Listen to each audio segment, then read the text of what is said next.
말씀은 창세기 12장 4절에서 9절까지 말씀입니다.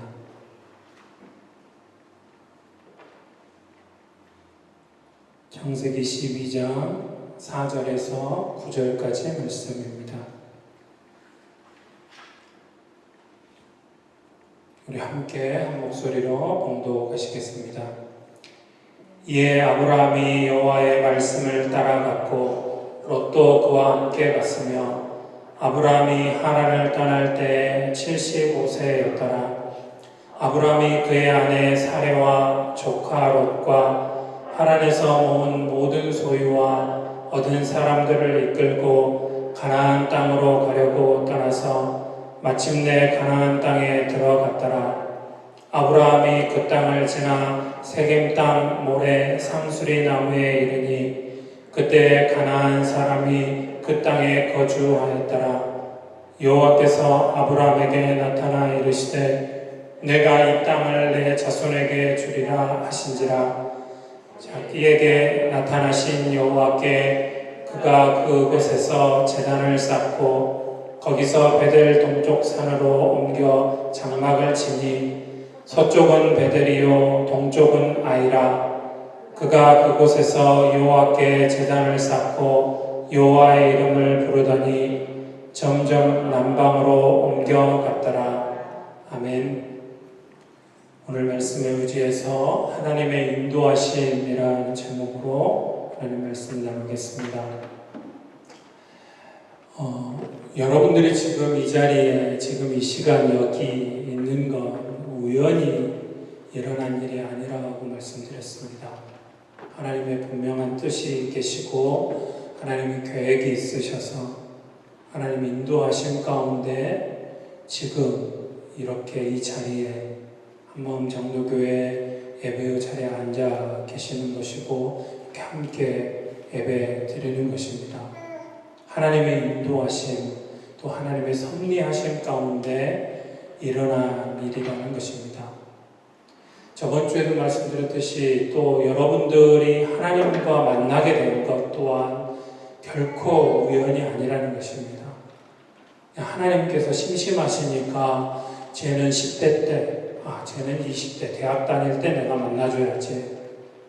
아니면 여러분들이 내가 하나님을 이때 만나리라 작정하고 여러분들 뜻대로 아니면 우연히 만나진 것이 결코 아니라는 사실입니다. 분명한 하나님의 계획하심 가운데 하나님 인도하심 가운데 이루어진 일이라는 것입니다. 오늘 여러분들이 너무나 잘 아는 믿음의 조상인 아브라함을 볼 때 아브라함뿐만 아니라 성경에 수많은 인물들이 하나님의 인도하심 가운데 살아간 것을 보게 됩니다. 오늘은 특별히 이 아브라함의 모습을 통해서 말씀 가운데 하나님께서 아브라함을 어떻게 인도하셨고 또 아브라함이 어떻게 해서 하나님의 인도하심을 받게 되어졌는지 그것을 말씀 가운데 몇 가지 살펴보기 원합니다. 왜냐하면 하나님께서 인도하시면 사람이 이끌어가는 것이 아니죠. 하나님께서 인도하시면 되는 거 아닙니까? 그거 말고 더 좋은 게 있습니까? 하나님이 내 삶을 주관하시고 나를 인도해 가신다. 우리는 그 인도하심 따라가기만 하면 되는 거니까요. 자, 그래서 하나님의 인도하심을 받기 위해서 첫 번째 늘 항상 제가 말씀드리고 강조하는 것, 말씀과 기도입니다. 그건 매주마다 말씀드려도 지나치지 않을 정도로 그만큼 중요한 일입니다. 하나님의 말씀 그리고 기도. 당시에는 성경이 없었기 때문에 하나님께서 아브라함에게 직접 말씀하셨습니다. 지금도 하나님께서 친히 직접 말씀하시기도 합니다. 어떤 분들은 이제 은혜의 시대는 끝났다. 하나님께서 직접 나타나셔서 말씀하시거나 기적이 일어나는 일은 없다. 그거는 사도행전에서 끝난 이야기다. 이렇게 말씀하시는 분들이 있는데 정말 잘못 알고 있고 끝까지 그렇게 주장하시면 그분들이 이단 아니면 사입이니까 그냥 아무리 지식이 뛰어나고 박사학위를 10몇 개를 가지고 있는 사람이라 할지라도 성경에서 어긋난 이야기고 틀린 이야기입니다. 지금도 말씀 친히 찾아오셔서 말씀하시기도 합니다. 그러나 그보다는 하나님께서 우리에게 하고 싶으신 말씀을 기록해 놓은 것이 성경입니다. 성경을 통해서 우리에게 이미 다 기록해 놓으시고 우리가 그 성경을 통해서 하나님의 뜻을, 하나님의 말씀을 듣게 하신 것입니다. 그러기에 우리가 하나님께서 우리를 어떻게 인도해 가시는지 또 하나님이 원하시는 것이 무엇인지 알려면 하나님의 말씀, 성경을 읽어야 하는 것이죠. 왜냐하면 거기에 하나님의 말씀 가운데 우리를 향한 하나님의 계획, 하나님의 뜻 이것이 다 기록되어져 있기 때문에 그렇습니다. 그래서 우리가 매일마다 하나님의 말씀을 읽고 묵상하고 하는 것, 큐티하는 건 좀 짧은 구절들만 하는데 그것을 떠나서 또 우리가 성경을 조금 많이 읽으실 필요가 있어요. 할 수만 있으시면 성경이 1189장입니다. 하루에 한 장씩만 읽으셔도 오늘 창세기 1장, 내일은 2장, 3장 이렇게 한 장씩만 읽으셔도 3년 3개월 정도면 일독하게 됩니다.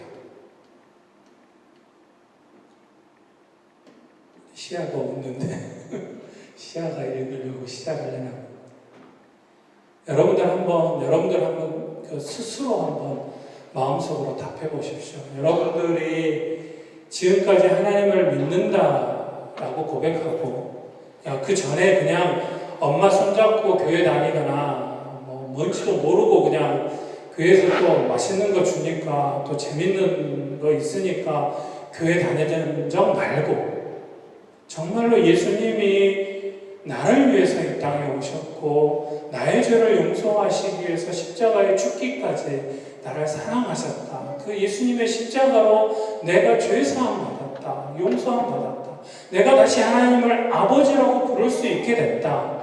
그것을 정말로 내 마음 중심에서 알게 된 그날 이후로 그게 길게는 계신 분들은 몇십 년이 되신 분들도 계실 것이고 불과 몇 개월이 안 된 분도 계시겠지만 그날 이후로 성경을 몇 독이나 하셨습니까? 하나님의 말씀이라고 우리가 이야기하고 하나님이 우리에게 향하신 하나님의 뜻, 하나님의 계획이 적어진 하나님이 원하시는 것이 쓰여진 책이고 그 말씀을 읽을 때 하나님의 인도하심을 받을 수 있다는 것 모르는 게 아닌데 기도를 너무 어렵게 생각하시는 분들이 많습니다. 기도는 어려운 게 아닙니다. 하나님과 그냥 친한 친구하고 이야기하는 것과 같다고 생각하시면 됩니다. 너무 어렵게 우리가 대표 기도할 때는 격식을 갖추어서 준비해서 기도하셔야 되지만 그러나 개인적으로 기도하시는데 아빠 되시는 하나님 앞에 기도하는 거거든요. 어린아이가 아빠와 대화하는 것과 같다고 생각하시면 쉽습니다. 그러니까 기도하시는데 너무 어렵게 생각하지 마시고 조금은 편해지셨으면 좋겠습니다.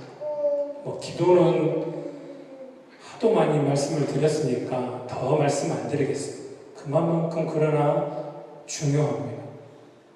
자, 오늘 말씀에서 또 하나 기억하시고 하나님의 인도하심을 받기 위해서 기억하셔야 할 건 온전한 순종입니다. 제가 저번 주에 잠깐 말씀드렸는데 분명히 하나님께서 아브라함에게 나타나셔서 뭐라고 말씀하셨냐면 본토 친척 아버지 집을 떠나라 그랬습니다. 근데 뭐가 문제였죠? 조카 롯이 문제입니다. 조카면 친척인 것이죠. 조카도 여러 가지 핑계거리는 변명거리는 있을 수 있습니다. 그러나 분명히 하나님께서 아브라함에게 말씀하실 때 다 버려두고 오직 너와 네 아내만 가라는 거예요. 근데 그냥 쉽게 생각한 것 같아요. 롯을 데려오면 안 되는 것이었습니다. 사소한 일인 것 같지만 뭐 이런 것까지 하나님이 간섭하실까? 이런 것도 꼭 해야 되나? 이런 것까지 지켜야 되나? 아니라는 것이죠. 사소한 것이지만 근데 이 일로 인해서 아브라함이 나중에 얼마나 많은 어려움을 겪게 되는지 모릅니다. 먼저 롯과 갈등이 생겨나고 또 롯 때문에 정말로 많은 고생을 하게 됩니다. 창세기 13장 7절 말씀에 보면 그러므로 아브라함의 가축의 목자와 롯의 가축의 목자가 서로 다투고 또 가나안 사람과 브리스 사람도 그 땅에 거주하였다. 이제 하나님께서 복을 주셔서 번성하게 되니까 직접적으로 롯과 아브라함 삼촌하고 조카가 싸움이 일어난 건 아닌데 그 밑에 부리는 종들끼리 다툼이 일어난 것입니다. 왜냐하면 소나 양이 너무 많아지니까 이게 목축을 하기가 함께 거하기가 어려운 것입니다. 결국은 갈라서게 되죠. 유명한 이야기가 일화가 있잖아요. 아브라함이 롯에게 네가 좌하면 내가 우하겠고 네가 우하면 내가 좌하리라 해서 롯이 먼저 선택하게 하고 남은 땅을 아브라함이 차지하는 그렇게 해서 갈라서서 간 곳이 롯이 간 곳이 소돔과 고모라입니다. 결국은 떠나가게 된 것이죠. 그런데 이렇게 롯을 데리고 옴으로 인해서 그 다음에 어떤 일도 있습니까? 창세기 14장 12절에 보면 소돔에 거주하는 아브라함의 조카 롯도 사로잡고 그 재물까지 노력하여 갔다. 그 인근 지역에서 전쟁이 일어났는데 전쟁 가운데 소돔성에 거하던 롯이 그 가족도 가지고 있는 거 다 잡혀가게 된 겁니다. 그 소식을 듣고 아브라함이 또 부랴부랴 자기가 키우던 군사들을 이끌고 가서 롯을 다시 데리고 또 하나님께서 소돔과 고모라 성을 불로 심판하시게 되죠. 그 소식을 알게 되고 어찌합니까? 그래도 조카가 그곳에 살고 있는데 하나님은 소돔과 고모라 성을 불로 심판하시겠다고 하는데 하나님 혹시라도 그 땅에 의인이 있으면 어쩌시렵니까? 그래서 얼마나 애통하며 하나님 앞에 간구합니까? 누구 때문에요? 롯이 그곳에 없었다면 소돔과 고모라 성을 위해서 아브라함이 기도할 이유가 없죠. 왜냐하면 아무것도 모르는 지역이니까. 그러나 롯 하나 때문에, 조카 하나 때문에 하나님 앞에 눈물로. 그래서 결국 하나님께서 소돔과 고모라 성을 불로 심판하실 때 분명히 하나님 말씀에 이렇게 기록합니다. 하나님께서 그 심판하실 때 아브라함을 기억하시고 생각하사 롯을 기억하셨다고 그랬습니다. 롯이 잘나서 하나님께서 살려주신 게 아니고 아브라함이 고통 가운데 정말 낙심하고 그 조카가 불로 심판받아서 죽게 되면 고통스러워할 그 아브라함의 아픈 마음, 그 슬픔 가운데 빠져있을 아브라함 때문에 롯을 하나님께서 살리셨다는 사실입니다.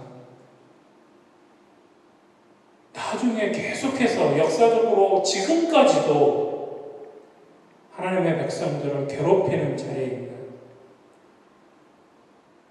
모세가 출애굽에서 가나안 땅에 갈 때도 모압과 그 후손이 모압과 암몬 족속이 되는데 이들이 우리가 너에게 이 길을 지나갈 테니까 가나안 땅에 우리는 갈 거고 너희들에게 아무런 피해도 끼치지 않을 거니까 우리가 돈을 내고 지나갈 테니 길만 열어다오. 그럼에도 불구하고 결코 길을 열어주지 않은 족속들이 이 롯의 후손들입니다.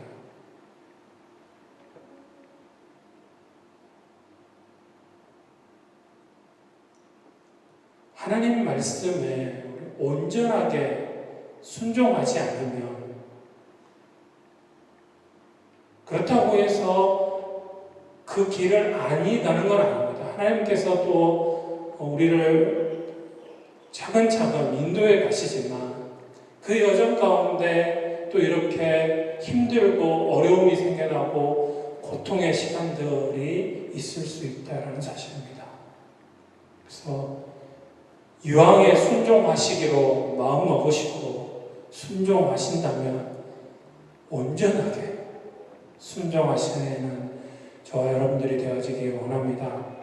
마지막으로 오늘 말씀에서 기억하셔야 되는 이 모든 것이 종합되어진다고 볼 수 있는데 예배 드리는 삶입니다. 아브라함은 예배 드리는 삶을 살았습니다.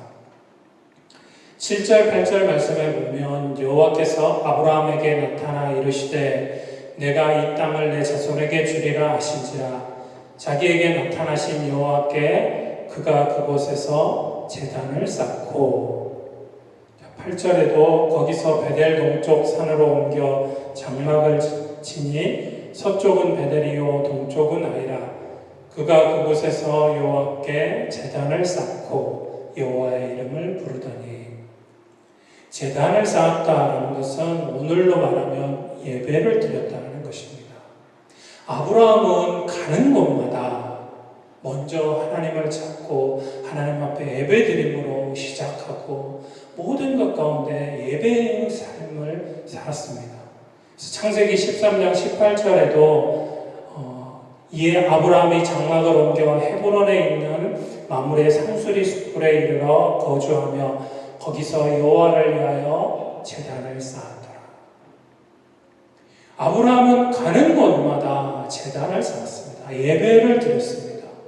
곧 예배 드리는 삶을 살았다라는 것입니다.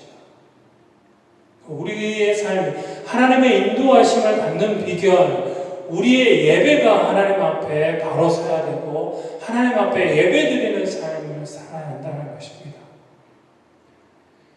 요즘 코로나로 인해서 너무나 많이 예배가 무너져 버린 그런 시대를 우리는 살아가고 있습니다. 우리가 몇 주간 이제 앞으로 예배에 대해서 우리가 하나님 앞에 드리는 예배에 대해서 또 말씀 가운데 살펴보기 원하는데 오늘 아브라함은 예배 드리는 삶을 살았습니다. 그런데 롯은 달랐습니다.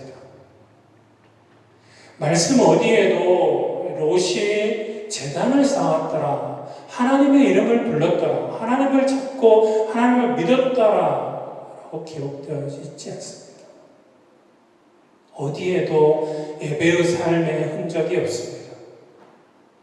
소돔성에 살면서 그 성 사람들과 똑같이 그 성 사람들처럼 되어져서 하나님을 떠나서 살아간 것을 보게 됩니다. 창세기 19장 1절에 보면 저녁 때 그 두 천사가 소돔에 이르니 마침 롯이 소돔 성문에 앉아있다가 그들을 보고 일어나 영접하고 땅에 엎드려 절하며 그랬습니다. 두 천사는 이제 소돔과 고모라 성을 불로 심판하기 위해서 온 하나님의 천사들입니다. 그런데 지금 롯이 어디에 있느냐가 우리에게 가르쳐주는 바가 큽니다. 롯이 성문에 앉아있다. 소돔 성문에 앉아있었다라고 되어 있습니다. 이 성문에 앉아있다라는 것은 당시 고대 상황에서 그 성의 그 장로, 그 성 사람들이 어떤 문제가 생겨서 와서 이야기를 하면 그것을 판결해주는 재판장 같은 그런 역할을 하는 사람들이 성문에 앉아 있는 것입니다.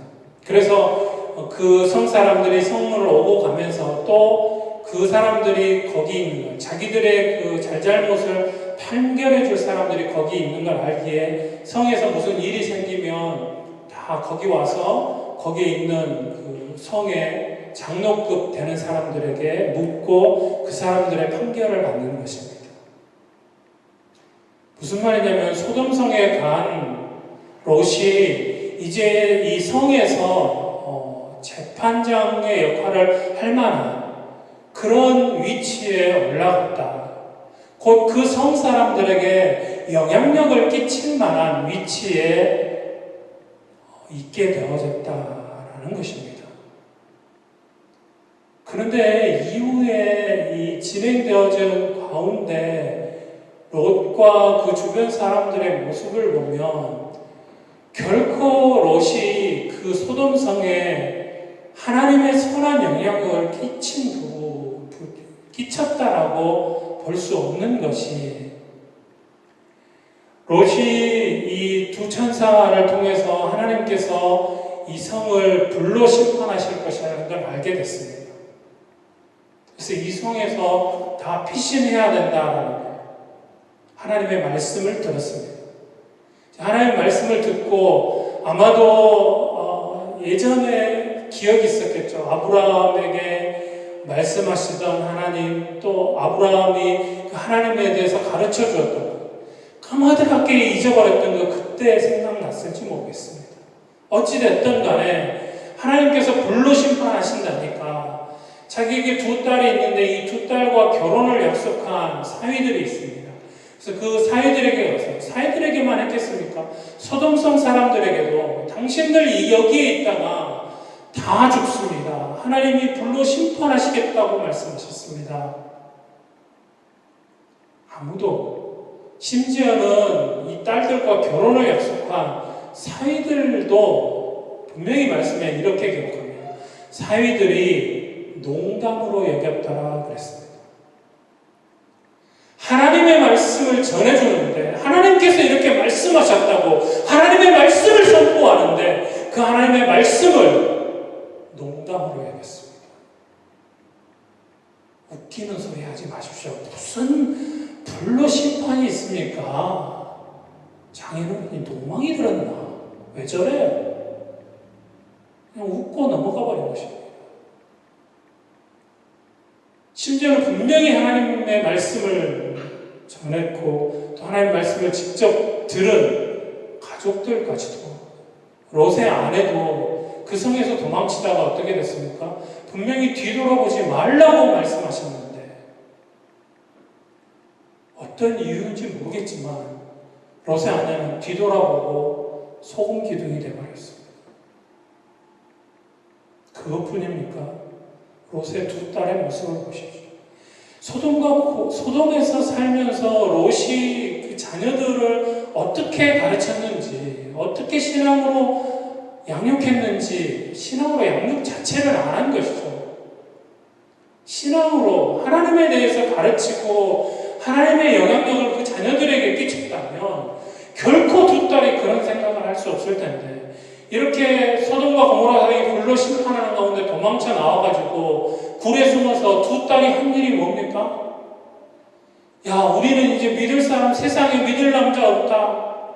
그런다고 우리가 여기서 이 아버지의 대를 끊을 수 없지 않느냐.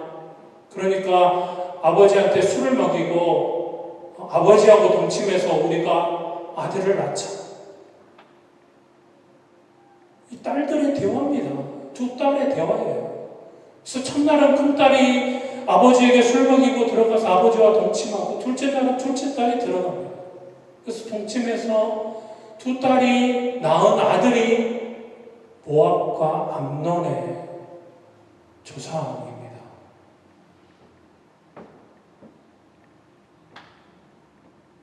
반면교사라고 하죠.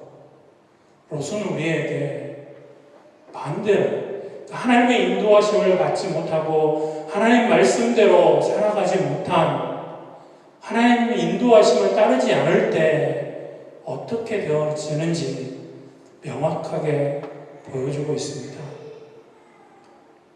이후로 이 후손들이 어떻게 되냐면 열왕기상에 보면 모압에 가증한 그모스를 위하여 예루살렘 앞 산에 산당을 지었고, 또 암몬 자손에 가증한 몰록을 위하여 그와 같이 하였으며, 우상을 만들어서 섬기는 족속들이 되어버립니다. 모압과 암몬이. 그래서 하나님께서 신명기에 이 암몬 사람과 모압 사람은 여호와의 총회에 들어오지 못하리니 그들에게 속한 자는 10대뿐 아니라 영원히 여호와의 총회에 들어오지 못하리라. 그러니까 이방인들 가운데도 하나님께서 길을 열어주셔서 하나님 앞에 나아올 수 있도록, 하나님 앞에 예배드리고 하나님의 자녀로 살 수 있도록 그런 길을 아주 좁지만 구약에도 분명히 열어주셨습니다. 그런데 그 열어주시는 가운데 모압과 암몬은 결코 허락하지 말라고까지 말씀하셨다는 사실입니다. 영원히 저주받은 민족이 되어버린 것이죠. 하나님을 떠나가면, 하나님의 인도하심을 버리고 떠나가면 어떻게 되어지는 것을 롯이 잘 보여주고 있는 것입니다. 예배드리지 않는 자의 삶이 어떤 것인지를 밝히 보여주고 있는 것입니다. 소원하게는 여러분들의 인생길에 주님의 인도하심이 있기를 소원합니다. 나의 부족하고 연약한 모습을 보지 마시고 약속해 주신 주님의 말씀을 붙잡고 온전하게 그 말씀대로 순종함으로, 그것이 곧 그렇게 살아가는 것이 예배의 삶일 것입니다. 예배 드리는 삶 가운데 하나님의 인도하심을 받는 저와 여러분들도 우리 교회가 되어지기를 소원합니다. 기도하시겠습니다. 사랑하는 주님, 감사합니다. 오늘 말씀을 통하여서 하나님의 인도하심 얼마나 귀하고 좋은 것인가, 또 어떻게 할 때 하나님의 인도하심을 받을 수 있는지 말씀을 통해서 알게 하심에 인하여 감사를 드립니다. 늘 항상 약속해 주신 말씀 붙잡고 그 말씀대로 이루어 주실 하나님을 바라보고 소원하며 그 말씀대로 순종함으로, 온전하게 순종함으로 우리의 삶이, 우리의 매일의 삶이 예배의 삶이길 소원하오니 성령께서 함께 하시고 인도하여 주옵소서. 모든 것 주님께 맡겨드리며 사랑 많으신 예수님의 이름으로 기도드립니다. 아멘.